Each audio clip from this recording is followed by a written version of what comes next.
Aaron Davis didn't spend his final moments looking over his shoulder for a monster. He was too busy laughing with the one sitting right across from him. Rome, Georgia. It's a town known for its 7 hills and 3 rivers. A place that carries an old-world charm where the pace of life feels just a little bit slower. It's the kind of place where you know your neighbors, and more importantly, you know your friends. You know the people you grew up with. You know their families. You've been in their homes, and you've shared their secrets. We are taught from a young age that home is a sanctuary. And for Aaron William Davis, a 21-year-old with the world at his feet, the home of his lifelong friend should have been the safest place on earth. But on the night of November 11th, 2022, that sanctuary became a slaughterhouse. Today we are uncovering one of the most chilling cases of premeditated betrayal in recent Georgia history. This is a story of a friendship that lasted over a decade, only to be severed by a knife, a suitcase, and a bizarre prophecy that defies all human logic. This is the case of Brandon Risner and the murder of Aaron Davis. To understand how we got here, we have to look at the victim. Aaron William Davis was the kind of person every parent wants their child to be. He was 21, a recent graduate of BYU, Idaho. He was ambitious, driven, and kind. He had just finished a law internship and was looking forward to a career as a teacher. He was a young man with a plan. On November 11th, Aaron was in the middle of a journey. He was driving from North Carolina, headed toward Alabama to visit his girlfriend. It was a long drive, and Rome, Georgia, sat right in the middle, a perfect spot for a pit stop. Aaron reached out to Brandon Christopher Risner. Brandon was 23, and the two had been friends since the 8th grade. They weren't just casual acquaintances, they were lifelong friends. They had grown up together. They had shared the formative years of middle school and high school. When Aaron needed a place to crash for the night, Brandon was the obvious choice. Brandon's parents were out of town, leaving their home on Brightwood Drive empty. It was supposed to be a low-key night, 2 old friends catching up, maybe having a beer, and getting some rest before Aaron finished his trip the next morning. But as we now know from the investigators' findings, Aaron wasn't walking into a friendly reunion. He was walking into a trap that had been laid months in advance. The 2 men headed to a local bar that evening. To any onlooker, they looked like 2 normal guys enjoying a Friday night. But the prosecution later highlighted a very specific detail about this outing. Brandon Risner began ordering high-alcohol beers. Now, this might not seem strange at a bar, but Aaron Davis was not a heavy drinker. He didn't typically drink at all. By encouraging Aaron to consume high-alcohol beer, Brandon was effectively weakening his prey. It was a tactical move, a way to ensure that when they returned to the house, Aaron would be in a deep, perhaps slightly intoxicated sleep. They left the bar and returned to the quiet, dark house on Brightwood Drive around midnight. Aaron was shown to the upstairs guest bedroom. He probably felt a sense of relief, the comfort of a bed after a long day on the road, the safety of a friend's roof. He closed his eyes and went to sleep, completely unaware that Brandon Risner was not going to bed. Brandon had other plans, and those plans didn't involve sleeping. This is where the story shifts from a tragedy to something out of a horror movie. And that's fitting in a dark way, because Brandon Risner had spent time working as a scare actor in a haunted house. He knew how to play a monster. He knew how to stalk. During the legal proceedings, a terrifying detail emerged. Brandon hadn't just snapped that night. He told investigators that he had been stalking his prey, meaning Aaron, since the early fall of 2022. He had been obsessing over this. On the night of the murder, Brandon claimed he had actually been on the roof of the house. Imagine that for a second. While the neighborhood was asleep, Brandon was crouched on the shingles of his parents' home, watching. He eventually entered the house through a window, moving silently through the halls he had walked since he was a child. He wasn't just a friend anymore. He was a hunter. Brandon entered the guest bedroom where Aaron was sleeping. He was armed with a knife. What followed was a level of violence that is difficult to process. Aaron Davis was stabbed approximately 40 times. The medical examiner's report is harrowing. This wasn't a quick attack. This was a brutal, prolonged assault on a sleeping man. But the most disturbing part of the autopsy wasn't just the number of stabs. It was the attempted dismemberment and disembowelment. Brandon didn't just want to kill Aaron, he wanted to take him apart. The medical examiner confirmed that portions of Aaron's small intestine had been removed. And here's the detail that truly haunts this case. It's believed this happened while Aaron was either still alive or within moments of his death. The level of depravity required to do that to a human being, let alone your best friend, is staggering. The scare actor had stopped pretending. He was performing a real-life horror show in a suburban guest room, while the rest of the world slept. After the murder, Brandon Risner didn't run. He didn't call the police in a panic. He went to work on the evidence. The scene in that guest room was a nightmare. Blood had sprayed onto the ceiling. It had soaked through the carpet, through the padding, and into the wooden floorboards underneath. Brandon grabbed cleaning products. He scrubbed. He tried to wash away the 40 wounds and the disembowelment, but he needed more supplies.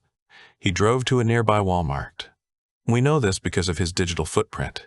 He searched for, "Does Walmart have duct tape?" He went into the store, bought the tape, and returned to the house to finish the job.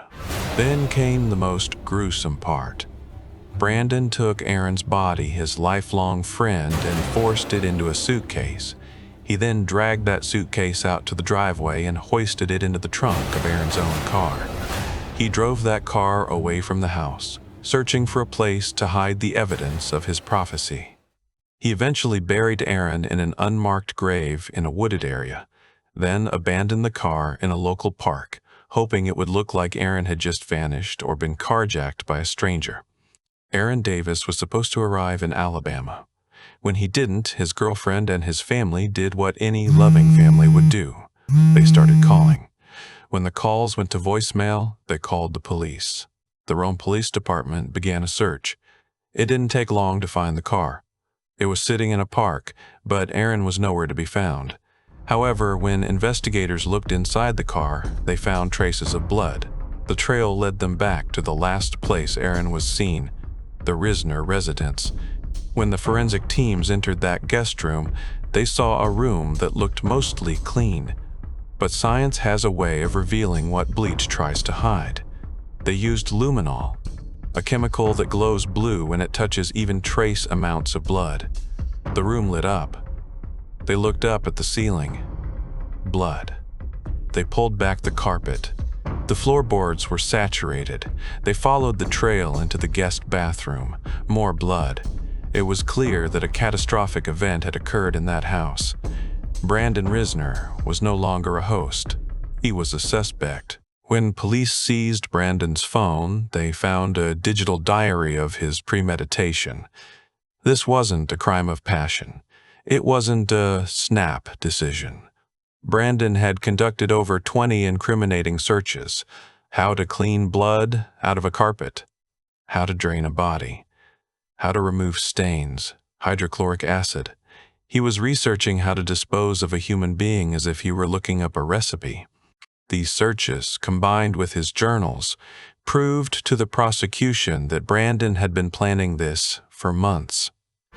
He had been waiting for the right moment, the right prey, and the right silence. But the most bizarre piece of evidence was yet to come. It was the why. When investigators finally sat Brandon Risner down, he didn't give a standard motive. He didn't say they fought over money or a girl. He gave them a story that sounded like a fever dream. Brandon claimed he had taken edibles that night, cannabis-infused snacks. He said that while he was high, he experienced a prophecy from God. According to Brandon, God gave him a choice. He was told he had to either kill his best friend or engage in a sexual act with his stepmother.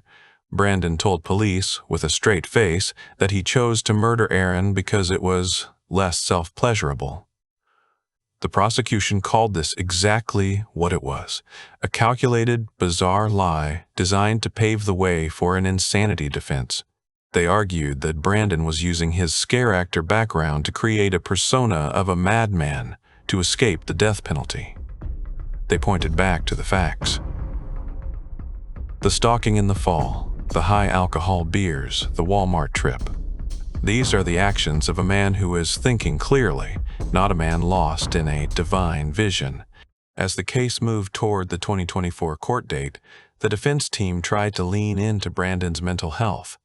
They pointed to his diagnosis of autism spectrum disorder. They mentioned a psychotic disorder and his cannabis use disorder. They wanted the court to see a young man who was broken, someone who didn't understand the weight of his actions. But the community of Rome and the family of Aaron Davis saw something else. They saw a predator.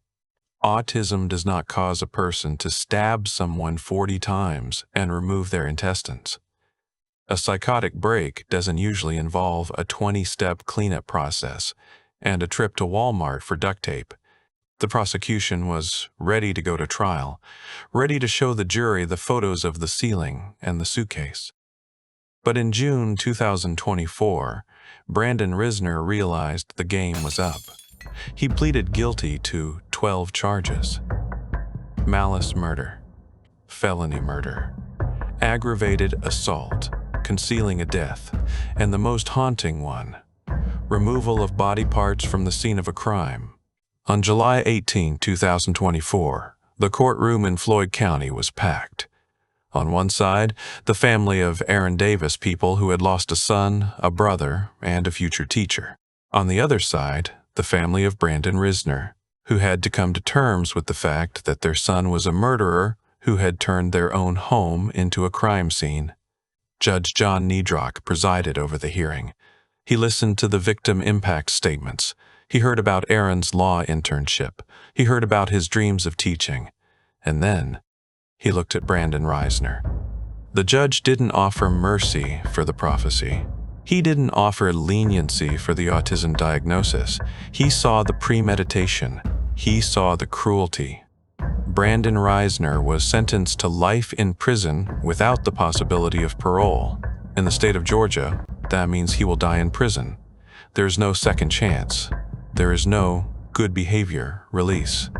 He is 25 years old today in 2026, and he has roughly 50 to 60 years of gray walls and iron bars ahead of him. As we look at this case through the lens of an animated documentary, it's easy to get caught up in the horror movie tropes: the stalking on the roof, the suitcase in the trunk, the scare actor gone wrong. But we have to remember the real person in the center of this. Aaron William Davis wasn't a character in a movie. He was a 21-year-old man who was just trying to get to Alabama. He was a man who trusted his friend. This case is a reminder that the most dangerous people in our lives aren't always strangers in dark alleys. Sometimes they are the people who have been sitting at our dinner tables for 10 years. Sometimes the monsters are the ones we call our best friends. Brandon Risner's parents eventually sold the house on Brightwood Drive. The guest room has likely been repainted. The floorboards have been replaced. But for the people of Rome, Georgia, that house will always be the place where a prophecy of blood took the life of a good man. To reach the full depth of this investigation, we have to talk about overkill. In forensic psychology, overkill is defined as the infliction of more injury than is necessary to kill a person. Stabbing someone 40 times is overkill. Removing their organs is a level beyond that. Why did Brandon do it? Some experts believe that Brandon's history as a scare actor played a role. He had spent years simulating violence, pretending to be a killer to get a reaction out of people. When he finally decided to do it for real, he didn't know where to stop. The performance became his reality. The removal of the small intestine is particularly telling. It suggests a disorganizational element to his personality, a need to see the inner workings of his victim, to dehumanize them completely. By the time Aaron Davis was in that suitcase, he wasn't a friend to Brandon anymore. He was just evidence. It has been nearly 4 years since that November night. As of today, Brandon Risner is serving his time in a maximum security facility in Georgia. Reports from the prison suggest he is a quiet inmate, a far cry from the prophetic killer who terrorized his own home. The Davis family has established a memorial for Aaron. They want him to be remembered not for how he died, but for how he lived. They want him to be remembered as the teacher who never got his classroom, the lawyer who never got his first case. When we look at the animated versions of Aaron and Brandon, it's important to look past the animation. Look at the eyes. Aaron's eyes were full of life and trust. Brandon's eyes in his mugshot are empty. The prophecy of the suitcase was nothing more than the dark fantasy of a man who wanted to know what it felt like to be a monster. And now he has the rest of his life to live with that choice. If there is one lesson to take from the murder of Aaron Davis, it is the fragility of trust. We move through the world assuming that the people we love us back.